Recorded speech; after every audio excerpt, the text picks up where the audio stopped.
Gonna read a dream on the book Testimonies to the Church, volume 1. Very interesting. It's chapter 3. The dream was written about the 1800s. And we go here, chapter 3, Feelings of Despair, and I go back to page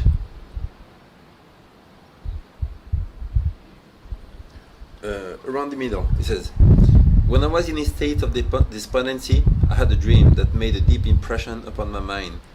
I seemed to be a dream of seeing a temple, to which many persons were flocking.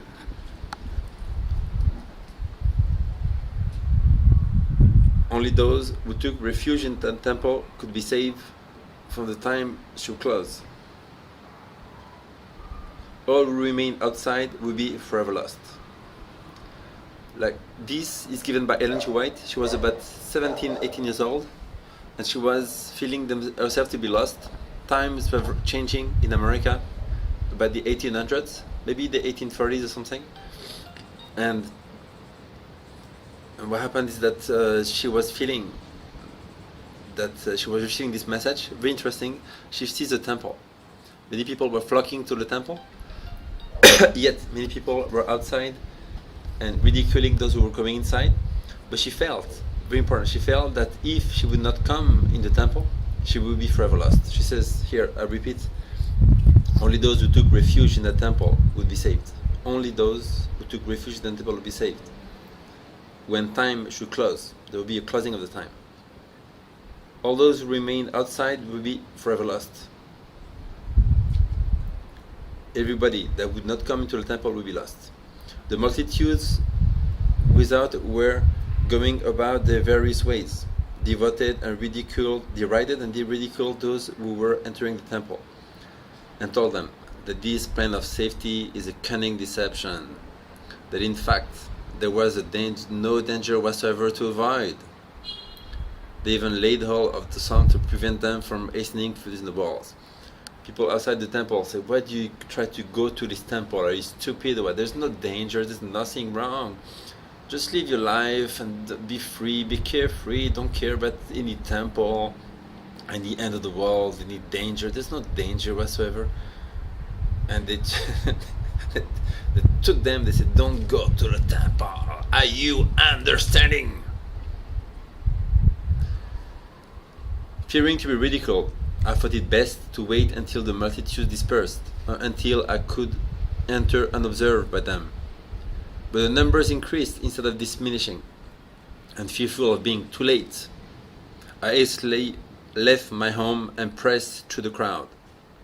In my anxiety to reach the temple, I did not notice or care for the throngs that surrounded me.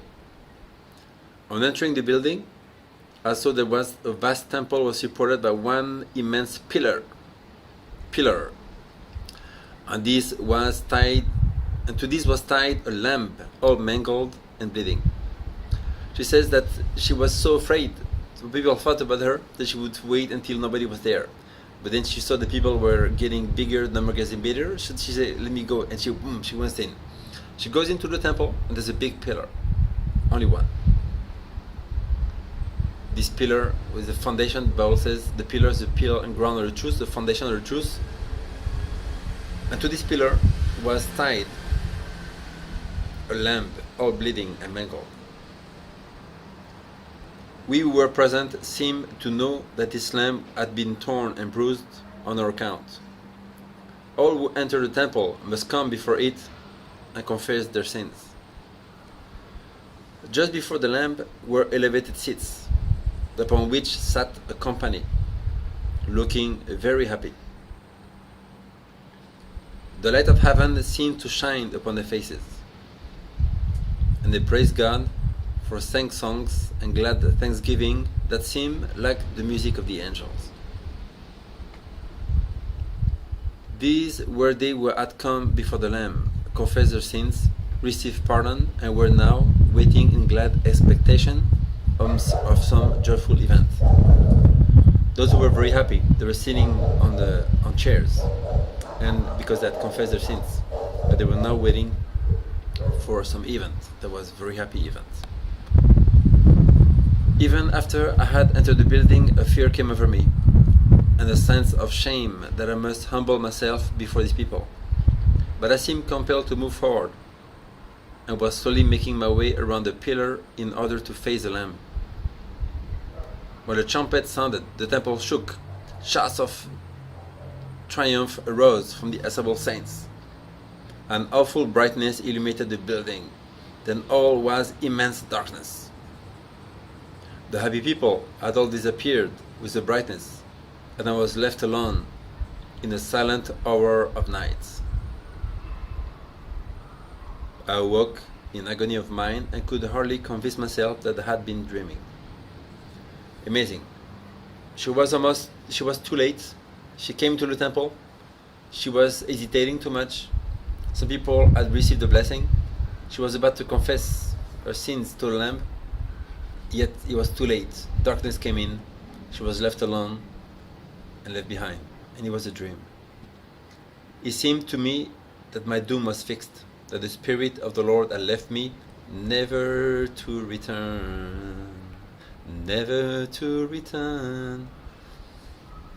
Okay, that was a dream. This is found in Testimonies to the Church, Volume 1, Chapter 3.